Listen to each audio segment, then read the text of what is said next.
2025년 3월 대한민국 한국재료연구원이 전 세계를 깜짝 놀라게 할 발표를 했습니다. 히토류 없이도 강력한 자석을 만드는 기술을 세계 최초로 완성한 거예요. 이게 왜 충격적이냐고요? 지난 30년간 중국은 히토류라는 자원을 앞세워 전 세계 첨단 산업의 목줄을 쥐고 흔들었거든요. 시장 점유율이 70%를 넘었고 중국이 마음만 먹으면 한국의 자동차 공장이 멈추고 미국의 무기 제조 시설이 올스톱되는 상황이었습니다. 2010년에는 실제로 일본의 히토류 수출을 끊어버려서 도요타와 혼다 공장 라인이 힘없이 멈춰섰고 일본 경제 전체가 패닉에 빠졌어요. 기술 대국이라 자부하던 일본이 원자재 하나 없어서 무릎을 꿇는 모습은 전 세계에 엄청난 공포를 안겨줬습니다.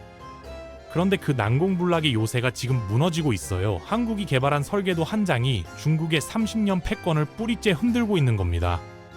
오늘은 히토류를 둘러싼 자원 전쟁의 충격적인 진실과 한국이 어떻게 게임의 판을 뒤집었는지 파헤쳐 보겠습니다.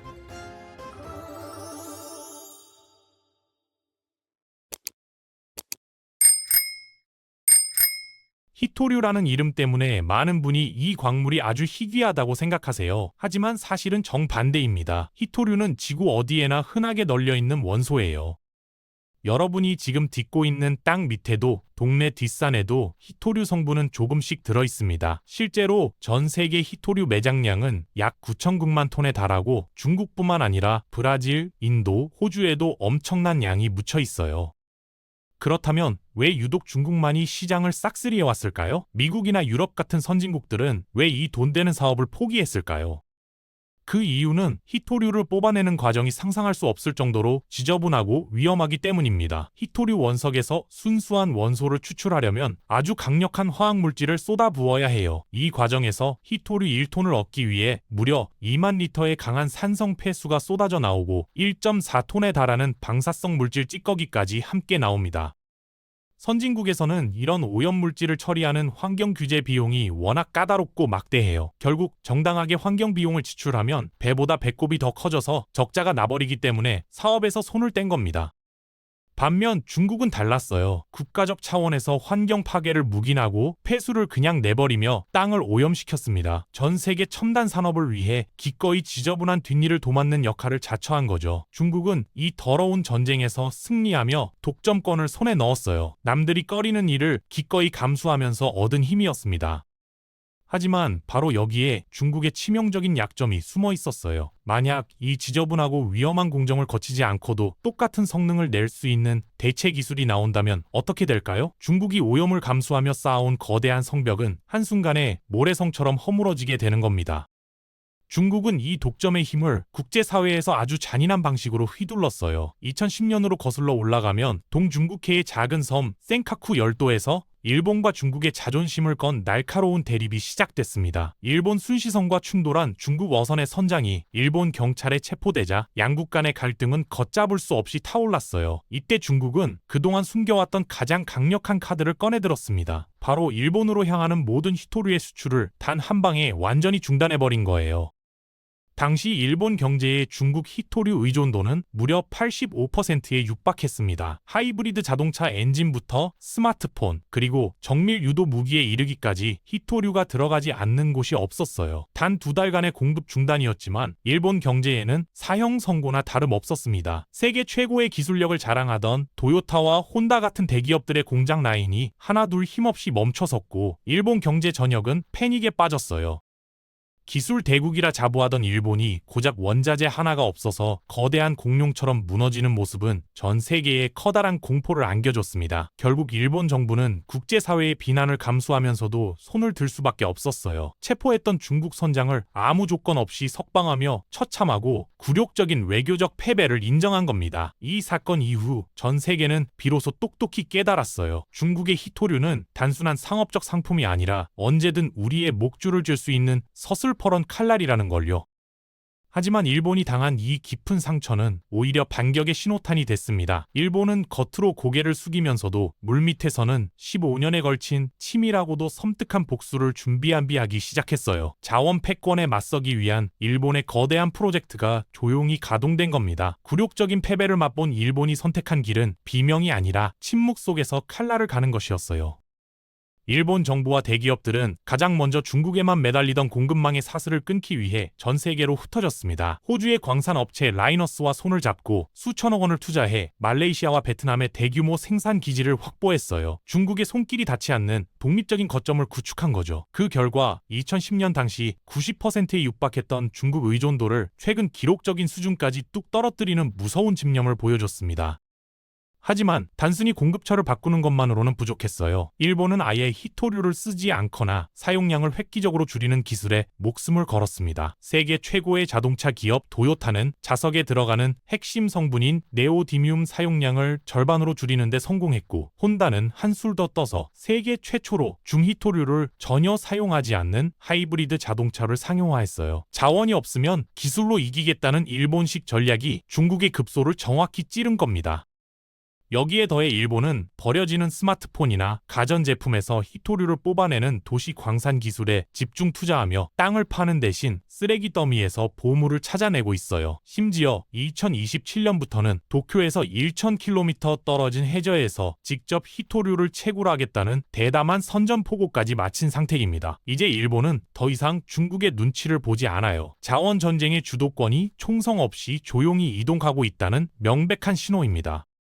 일본의 이런 노력이 하나의 흐름을 만들었다면 전 세계 산업의 판도를 뒤흔드는 더 거대한 폭풍은 전혀 예상치 못한 곳에서 불어오기 시작했어요. 바로 실리콘밸리의 이다나 테슬라의 일론 머스크가 던진 파괴적인 폭탄이었습니다. 2023년 3월 전 세계 투자자들이 숨을 죽이고 지켜보던 테슬라의 투자자의 날 행사에서 모두를 경악하게 만든 발표가 흘러나왔어요.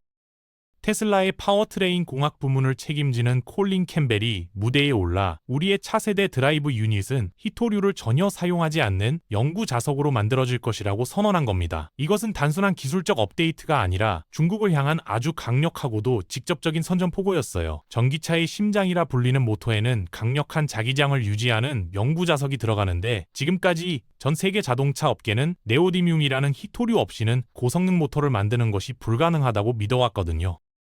하지만 테슬라는 상하이 공장을 운영하며 겪었던 중국 정부의 보이지 않는 압박과 미중 갈등이 터질 때마다 반복되는 공급망 불안에 지쳐 아예 중국산 히토류에 의존하지 않는 독립선언을 해버린 거예요. 테슬라가 대안으로 내세운 소재는 페라이트였습니다. 페라이트는 기존 자석보다 자력은 조금 약할지 몰라도 가격이 훨씬 저렴하고 고온에서도 아주 잘 버티는 장점이 있어요.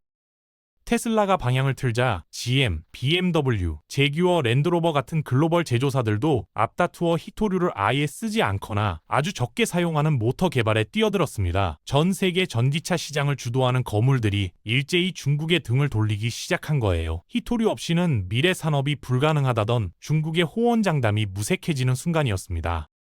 자원의 가치는 오직 누군가 그것을 간절히 원할 때만 유지되는 법이에요. 아무리 많은 양을 땅에 묻어두고 있어도 전 세계 전기차 시장이 더 이상 그것을 사지 않으면 중국의 히토류는 무기가 아니라 처치 곤란한 재고 덩어리에 불과하게 됩니다. 그런데 이 거대한 탈중국 흐름의 마지막 정점을 찍는 결정적인 한 방은 놀랍게도 바로 우리 대한민국에서 터져나왔어요. 2025년 3월 한국재료연구원이 전 세계를 깜짝 놀라게 할 발표를 했습니다. 테슬라를 비롯한 글로벌 기업들이 아직 연구실 단계에서 머물러 있을 때 한국이 세계 최고 수준의 비히토류 영구 자석 기술을 먼저 완성한 거예요. 이것이 바로 망간 비스무스 자석 기술입니다. 망간과 비스무스는 히토류가 아니에요. 지구 어디에나 풍부하게 널려 있는 아주 흔한 금속입니다. 채굴할 때 환경오염 걱정도 거의 없고 무엇보다 중국에 사정할 필요가 전혀 없죠. 한국 연구진은 이 흔한 재료를 가지고 중국의 히토류 자석에 버금가는 강력한 힘을 만들어내는데 성공했어요. 사실 지금까지 전 세계 과학자들은 이 두 금속을 섞어 강력한 자석을 만들려고 수없이 노력해왔지만 번번이 실패했습니다. 조금만 열을 가하면 금방 분해되어 자석으로서의 힘을 잃어버리는 치명적인 약점 때문이었어요. 하지만 우리 연구진은 정반대의 생각을 했습니다. 열에 약하다면 아예 온도를 낮춰서 만들어보자는 발상의 전환이었어요. 그렇게 탄생한 것이 바로 독자적인 저온 소결 기술입니다. 높은 온도에서 재료를 녹이는 대신 낮은 온도에서 아주 강력한 압력으로 꾹 눌러서 자석을 만드는 방식이에요. 이 기술을 적용했더니 자석의 밀도가 95% 이상으로 높아졌고 자석의 성능을 나타낸 수치에서 10.5 메가가우스 오스테드라는 경이로운 숫자를 달성했습니다. 이것은 비히토류 자석 중에서 세계 최고 수준이에요. 중국이 수십 년간 전 세계 땅을 파헤치며 독점했던 그 자석의 힘을 우리는 실험실에서 분자의 배열을 바꾸는 기술만으로 압도해버린 겁니다. 중국이 장악했던 원자재의 판 자체가 뿌리째 흔들리고 있는 순간이에요. 더욱 소름 돋는 사실은 이 기적 같은 기술이 이제 연구실 문을 박차고 나와 실제 공장 라인으로 향하고 있다는 점입니다. 한국이 쏘아 올린 기술적 성과는 이제 전 세계 산업계에 걷잡을 수 없는 도미노 효과를 일으키며 중국의 자원 성벽을 무너뜨리고 있어요. 하나의 혁신적인 기술이 등장하면 그 여파는 단순히 한 분야에만 머물지 않고 전체 공급망의 지형을 근본적으로 뒤흔드는 법입니다. 한국의 새로운 자석 기술이 등장하자 전 세계는 이제 도시광산이라는 새로운 영역에 더욱 강력하게 눈을 돌리기 시작했어요. 도시광산이란 우리가 매일 버리는 스마트폰이나 노트북, 전기차 배터리 같은 전자 폐기물에서 희토류를 다시 뽑아내는 것을 말하는데, 이는 천연광산에서 광석을 파헤치는 것보다 훨씬 효율적이고 친환경적입니다. 이미 유럽과 일본은 이 거대한 도미노의 흐름에 올라탔어요. 프랑스의 카레스터 같은 기업은 폐전기차 자석에서 희토류를 회수하는 대규모 프로젝트를 진행 중이며, 일본은 여기에 천문학적인 자금을 투자하고 있습니다. 이 모든 과정에서 중국은 철저히 배제되어 있어요. 기술이 발전하니 희토류 수요가 급격히 줄어들고, 수요가 줄어드니 가격이 최근 3년 만에 60% 넘게 폭락하는 기막힌 상황이 벌어지고 있습니다.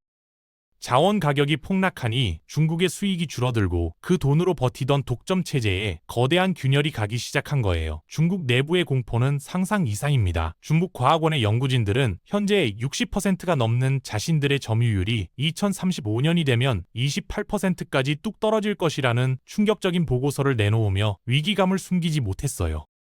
한때 황금알을 낳는 거위였던 중국의 희토류 광산들은 이제 캐내면 캐낼수록 손해를 보는 애물단지로 전락하고 있습니다. 위기를 느낀 중국 정부는 기술 수출을 금지하며 문을 걸어 잠그는 초강수를 뒀지만, 이는 오히려 다른 국가들의 자립을 앞당기는 촉매제가 되어 중국을 더욱 깊은 고립의 수렁으로 밀어넣고 있어요. 자원이라는 인지를 잡고 세상을 호령하던 시대는 이제 처절한 종말을 향해 달려가고 있습니다. 30년간 이어진 희토류를 둘러싼 자원전쟁이 이제 거대한 전환점을 맞이하고 있어요. 승패의 기준은 완전히 바뀌었습니다. 누가 땅속에 더 많은 자원을 묻어두었느냐가 아니라 누가 물질을 재설계할 수 있느냐가 국가의 운명을 가르는 시대가 온 거예요. 한국의 망간 비스무스 자석 기술은 이 거대한 변화의 상징과도 같습니다. 중국이 30년 동안 자국 영토형을 파괴하며 처절하게 쌓아올린 패권을 우리 연구진은 실험실에서 분자의 구조를 바꾸는 것만으로 무력화시켰어요.